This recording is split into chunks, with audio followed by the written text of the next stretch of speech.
بسم اللہ الرحمن الرحیم۔ سورۃ الصافات میں اللہ تبارک و تعالی نے ارشاد فرمایا وقفوہم انہم مسئولون، ان کو ٹھہراؤ کہ ان سے پوچھا جا سکے۔ مطلب یہ ہے کہ قیامت کے دن اللہ تبارک و تعالی آرڈر جاری فرمائے گا کہ ان بندوں کو ٹھہرا لو، ان سے کچھ سوالات کیے جا سکے۔ تو اب سوال یہ ہے، کیا کافر، مومن اور مشرک مسلمان سب سے سوال ہوگا؟ ہاں، کافر سے بھی سوال ہوگا، مشرکین سے بھی سوال ہوگا، اور مومن مسلمان سے بھی سوال ہوگا۔ وہ کیا سوال ہوگا، کیا پوچھا جائے گا، اس بارے میں حضرت ابو برزہ اسلمی رضی اللہ تعالی عنہ فرماتے ہیں، آقا کریم صلی اللہ علیہ وسلم نے ارشاد فرمایا کہ قیامت کے دن جب تک 4 سوالات بندے سے نہیں کیے جائیں گے اس وقت تک وہ آگے نہیں جا سکے گا۔ وہ کیا سوالات ہوں گے؟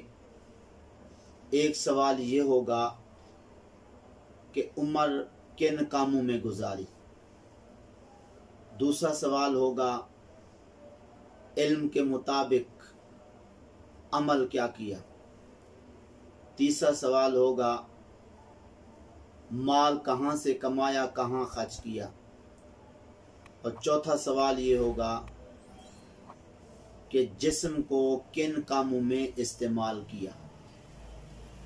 لہذا ہمیں ان 4 باتوں پر غور کرنا چاہیے۔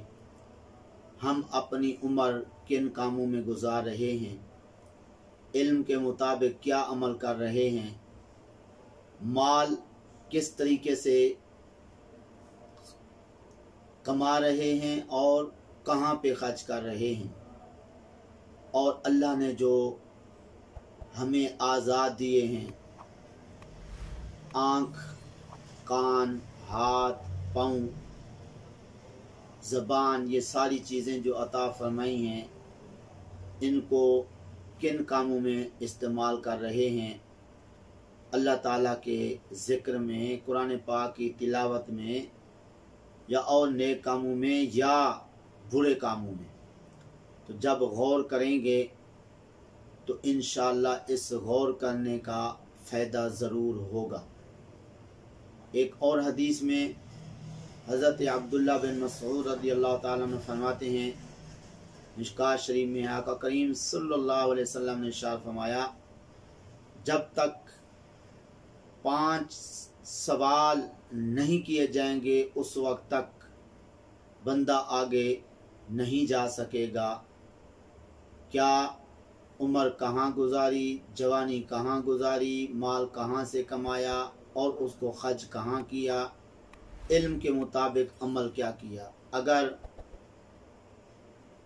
یہ جواب دیا کہ میں نے تو علم پڑھا ہی نہیں تھا، پھر یہی سوال ہوگا کہ تو نے علم کیوں نہیں پڑھا تھا؟ تو بہرحال اس آج کے درس سے یہ سبق ملا، قیامت کے دن ہر بندے سے پوچھا جانا ہے۔ کیا پوچھا جانا ہے وہ بھی ابھی گزارش کر دی گئی، اور اب یہ ہے کہ ان باتوں کو ہمارے اکابر کتنا ترجیح دیتے تھے اور ان پر کتنا غور فکر کرتے تھے۔ حضرت ابراہیم بن ادہم علیہ الرحمت مسجد میں نماز پڑھنے جاتے، واپسی پہ لوگ کہتے تھوڑا سا ہمیں ٹائم عطا فرما دیں۔ آپ فرماتے کہ میرے پاس ٹائم نہیں ہے، میں ابھی 4 کاموں میں مصروف ہوں، ان سے جب فراغت ہوگی پھر جو ہے وہ میں تمہارے پاس بیٹھوں گا۔ اب وہ کیا 4 کام تھے انشاءاللہ وہ کسی اور موقع پر عرض کریں گے۔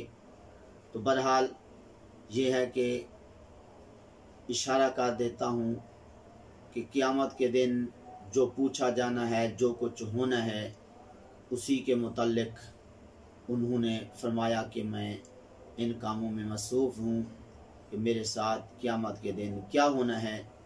تو اس لیے ہمیں ضرور نیک اعمال کرنے کی کوشش کرنی چاہیے، قبر و آخرت کی فکر کرنی چاہیے، اللہ تعالیٰ کی عبادت اور ریاضت کے اندر ہمیں زیادہ سے زیادہ وقت گزارنا چاہیے۔ دعا ہے اللہ تعالیٰ کی پاک بارگاہ میں جو کچھ کہا صحیح عمل کی توفیق عطا فرمائے۔